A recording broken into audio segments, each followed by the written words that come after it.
Hi, everybody. We're back for the second part of the syllabus orientation. This will focus on course policies, resources for your success, and grading criteria, grading information.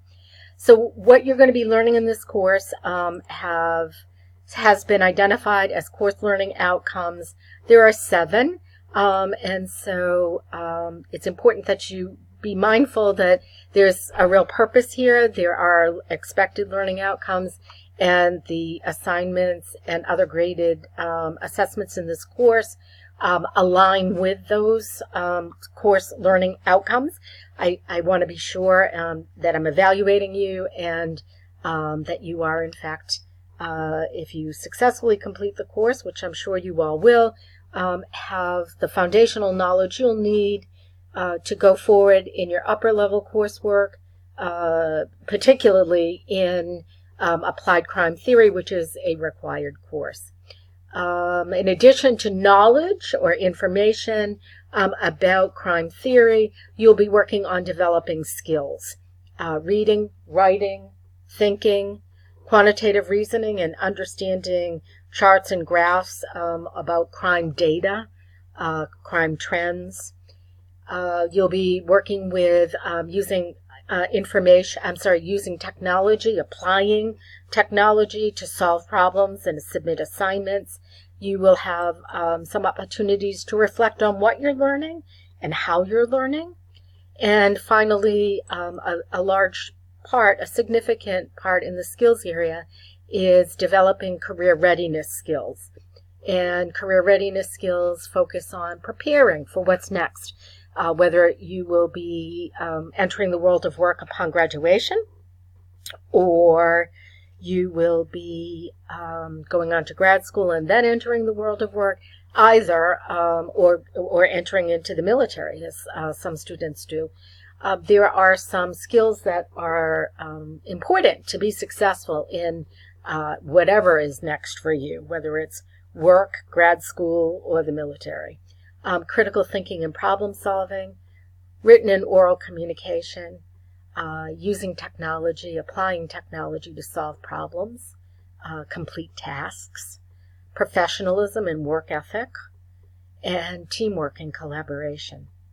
So I am a strong proponent of getting students prepared for what's next in terms of career or military or grad school, and therefore the assignments in this course and the policies in this course are very much they are directly related to fostering those important career readiness skills. The importance of writing in criminal justice cannot be overemphasized. In this field, we're dealing with people's rights, victims' safety, public safety, the safety of professionals, the due process rights of individuals who've been accused of a crime, and providing clear, accurate, precise information and writing it down to have it to refer to is essential for success in the criminal justice profession. In this class, you will have 3 required virtual meetings with me, which I described in the last video. More information will be coming on that. Online etiquette is something that I would ask you to please be mindful of, respecting other students and their opinions. Understanding facts as opposed to opinion, understanding rules of law or theories that apply, and most importantly, being mindful that anybody can really make a claim about anything or take a personal position. It's one thing to have a feeling about something or a belief about something. It's another thing to take a position when it's supported by reliable evidence, such as research and theories that have been developed that we will be looking at in this course. In your email communications with me, please make sure that you use your BSU email. In the subject line, include the course name and section number. Be professional. Correct your spelling, spell check, grammar check. Clearly communicate what it is you're asking me for. Kindly address me as Professor Couture, Mrs. Couture, or Miss Couture, and please include your full name in the email to be sure that I know who it is. If you just sign it Jane, it may not be clear to me who Jane is. I will respond to you always within 24 hours and typically much sooner, so long as your email meets these requirements. If you don't get an email back from me, it may be that you didn't provide the correct information, and therefore I'm not going to respond to it in as quick a fashion as I otherwise would. So please just follow that, and I assure you, you'll find that I'm very responsive. The do's and the don'ts of email are highlighted here in this chart. Due dates. The exams, you have 3 exams, and if you miss an exam, you have to respond or notify me as soon as possible and arrange for a makeup date, and the makeup, absent an extenuating circumstance like a documented emergency described here as, by example, hospitalization or the loss of a family member, heaven forbid. Absent one of those extraordinary circumstances, the exam would need to be made up within 72 hours of the original due date and time. Assignments remain open, and you can submit up to 72 hours after the assignment due date and time for a maximum credit of 75%. Any missed assignment or exam receives a 0 grade. There is no makeup work in this class, so please make sure that you know what's due, when it's due, where to find it, and you've got a good plan for getting your work done, quality work done on time in this course. Please note that we will be reflecting a lot on what we're learning in this class, but this is not a confidential or private setting, and therefore use care in protecting your information, your personal information, confidential information, privileged information. Please don't share it with any of your postings or communications in this course. The university policies are restated here starting on page 24. Please note that academic integrity in this class includes APA format using in-text citation and reference pages. There is a quick guide to APA format posted on Blackboard in the Essential Resources module. It provides step-by-step instructions and samples for all of the sources of information you might be using in this course that you would need to provide an in-text citation and reference page for. If anyone has a gendered pronoun preference or a name that you would prefer that I use to refer to you, please, by all means, let me know. I'm happy to do that. And just read over that policy and let me know if you have any questions or concerns. Resources. You are going to be successful in this course. I know that. I know you can be, and I'm certainly hopeful that you will be, through a combination of your organization, management of your time to get done what needs to get done, providing good quality work on time, and using the resources that are here to help you. Academic coaching is a tremendous resource. It's free to all BSU students. You possibly can make arrangements to have an academic coach, the same coach, on a regular meeting basis, whether in person or a virtual meeting on a weekly basis.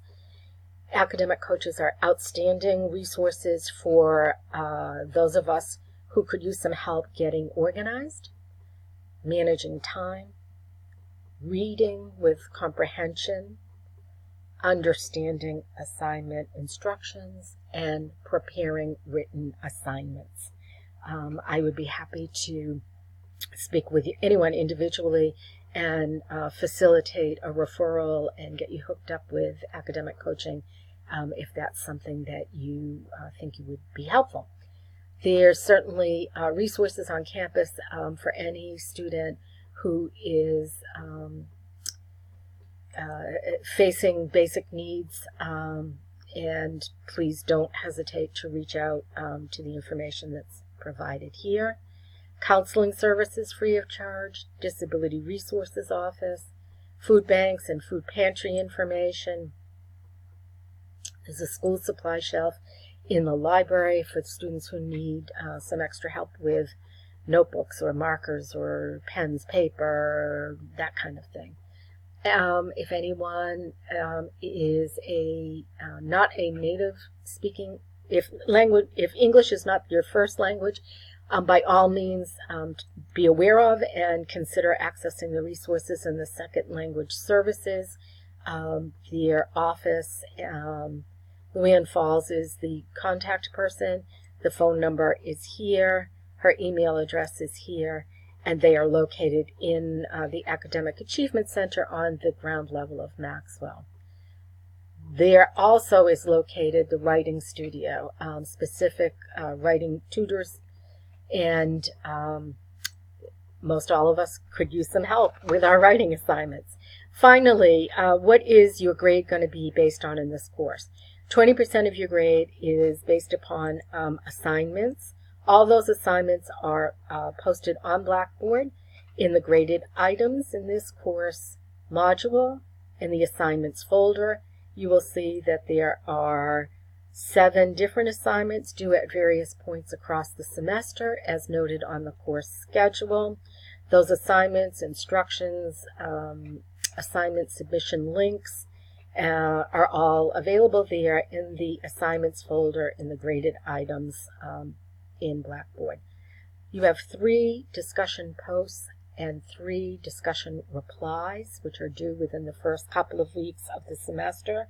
Those materials, samples, resources, and discussion post options topics, or what they're called discussion threads, are all available again on Blackboard in graded items in this course module, discussion posts and responses folder. You will be doing a number of case study reports and again instructions, samples, resources in the graded items in this course module, case study reports. Exams, same place, graded items in this course, case study reports. You'll have 3 exams and then a final presentation, and those materials likewise are in graded items in this course, case study group presentations. That folder is not fully developed yet, but I will be filling that in over the next week or so. You do have a number of assignments in this class which are group assignments, and that's by design to promote teamwork and collaboration. Please read the guidelines for working in groups, which are on Blackboard in the graded items in this course module. And kindly note that with the exception of the case study group presentation, all students in a group will receive the same grade unless I receive email notification indicating that a member or members of the group did not participate at an appropriate level, in which event the non-participating member or members will receive either a reduced grade or possibly a 0 grade. So that's that. I look forward to working with you, getting started, and having a wonderful semester. I hope to hear from you soon and look forward to meeting you at our first Blackboard Collaborate online meeting, which is noted on the at the end of the syllabus in the course schedule. Take care.